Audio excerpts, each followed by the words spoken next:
C'est une loi de la nature, une loi incontournable. Si on continue à faire comme on a toujours fait, on aura les résultats qu'on a toujours eus. Pour changer les résultats, il faut donc faire évoluer les habitudes. Et pour faire évoluer les habitudes, il faut établir de nouveaux principes. C'est dans cette perspective que j'ai conçu la sécurité hors des sentiers battus. Je ne suis pas arrivé aux 20 différences d'approche qui constituent la sécurité hors des sentiers battus par hasard.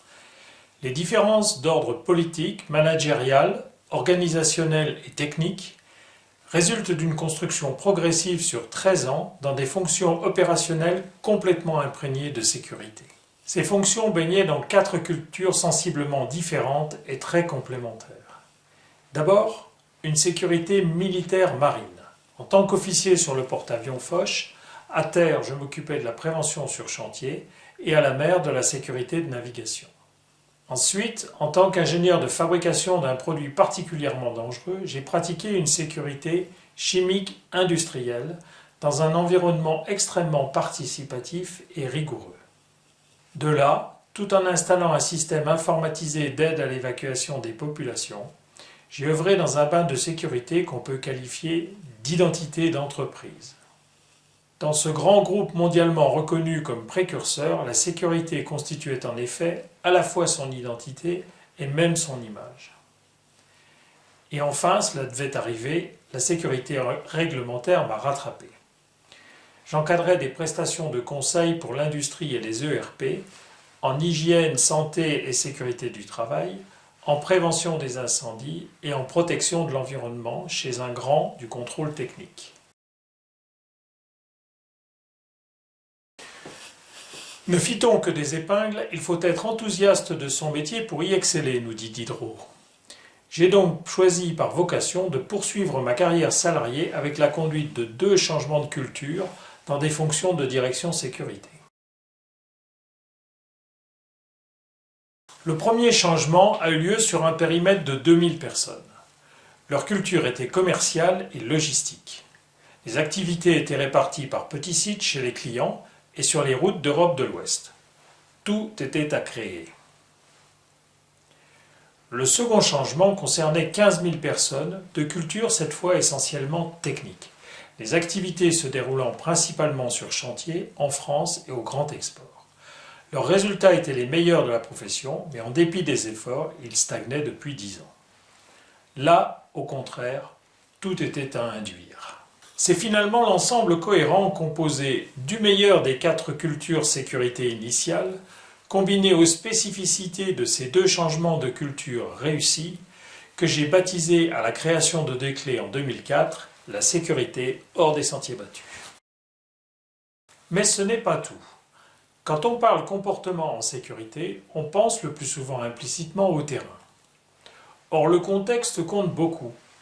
La sécurité hors des sentiers battus couvre bien sûr l'exécution de terrain, mais aussi et peut-être surtout l'encadrement de bureaux jusqu'aux sphères de direction, y compris le fonctionnel et y compris les techniques pour éviter les erreurs de management et les erreurs de décision. Après la création, l'enrichissement de la sécurité hors des sentiers battus a suivi 2 voies complémentaires. Première voie, mes retours d'expérience, de conseil et d'audit. Deuxième voie, les apports scientifiques ou théoriques. Commençons par les enrichissements théoriques. Ils peuvent se résumer en 3 grandes parties. D'abord, les études des accidents célèbres, Bhopal, Challenger, les chutes d'avions, les collisions de tankers, Fukushima, 3 Mile Island, j'en passe. C'était l'opportunité de compléter ces analyses des erreurs humaines, des défauts d'organisation et des effets de système avec les découvertes en neurologie et sur le fonctionnement du cerveau. Les conséquences depuis le terrain jusqu'aux décisions en comité de direction sont majeures. Deuxième partie de l'enrichissement de la méthode, le développement entre 2008 et 2015 de la théorie de l'efficacité tranquille. Contrairement à bien des traitements QVT plus ou moins curatifs, c'est une approche préventive des causes à la source, et non pas seulement la limitation des effets. Ce travail novateur de prévention appliqué à la santé psychique a été l'occasion d'introduire quelques notions de biologie et d'endocrinologie utiles dans la sécurité hors des sentiers battus. La troisième catégorie d'enrichissement théorique est omniprésente en filigrane dans les deux précédentes. J'ai glissé dans la méthode le juste nécessaire d'anthropologie, de sociologie, de philosophie et bien sûr de psychologie. Pour bien comprendre ces connus, rien ne vaut la mise en application pratique. C'est là qu'interviennent les apports des accompagnements et ceux des audits de certification. Chaque accompagnement selon la sécurité hors des sentiers battus a apporté son lot de surprises et donc d'enseignements, en particulier sur la typologie des écueils à éviter et sur les manières efficaces de les contourner. Parallèlement, des centaines d'audits de certification, le plus souvent intégrés, m'apportent leur retour d'expérience indirecte. L'un d'eux a même déterminé une spécificité gagnante de ma méthode de conduite du changement. Mes conseils actuels sur l'importance relative et sur la complémentarité d'un système de management avec le management de la sécurité sont un autre exemple de cette valeur ajoutée. Ce ne sont pas les mêmes que ceux de la thermodynamique, mais ils sont tout aussi importants pour créer une dynamique de changement. Pour entraîner sans forcer, soyez donc préparés à appliquer 3 principes lors d'un accompagnement selon la sécurité hors des sentiers battus. Le premier principe à appliquer est assez évident. Il faut travailler sur les réalités sans les travestir, ni en évacuer tout ou partie, pour pouvoir améliorer durablement. Dans la cancel culture d'aujourd'hui, le second principe est moins évident. On peut s'autoriser à penser différemment de la majorité ou des habitudes, et on a le droit d'oser agir en conséquence, dès lors que c'est bénéfique pour la prévention. Le troisième principe concerne un besoin humain de toujours, qui n'est pourtant pas toujours un art bien consommé par les encadrements.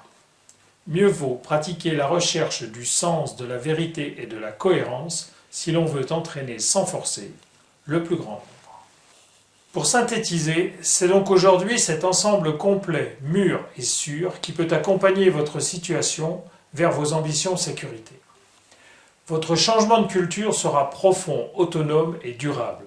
Il sera mené un peu comme on naviguerait à l'approche de contrées inconnues, en observant attentivement la météo, la mer, le fond et la position précise. Voilà, vous connaissez maintenant les grandes lignes et les sources de la sécurité hors des sentiers battus. Vous l'avez compris, elle se compose de 2 grandes parties, les approches techniques de la sécurité et la tactique de conduite d'une évolution. Chacune de ces 2 parties fait l'objet d'une présentation résumée que vous pouvez regarder sur https://nuage.declé.fr ou encore sur la chaîne Declé chez YouTube. Notez toutefois que protection du savoir-faire et concurrence oblige, j'y expose les différences de méthode, mais sans pour autant les justifier comme je le fais bien sûr lors des accompagnements. Ce que tu as toujours rêvé de faire ou de pouvoir faire, commence-le. L'audace a du génie, de la puissance et une force magique. Ce n'est pas moi qui le dis, c'est Goethe. Donc si cette vidéo ou les 2 vidéos sur les différences de méthode vous interpellent, si vous voulez en savoir plus, n'hésitez pas à me contacter, soit via le formulaire du site www.declé.fr, soit à mon adresse courriel jc.mer@declé.fr, ou soit encore, si vous êtes déjà convaincu, au 0 648 283 921. Merci pour votre attention.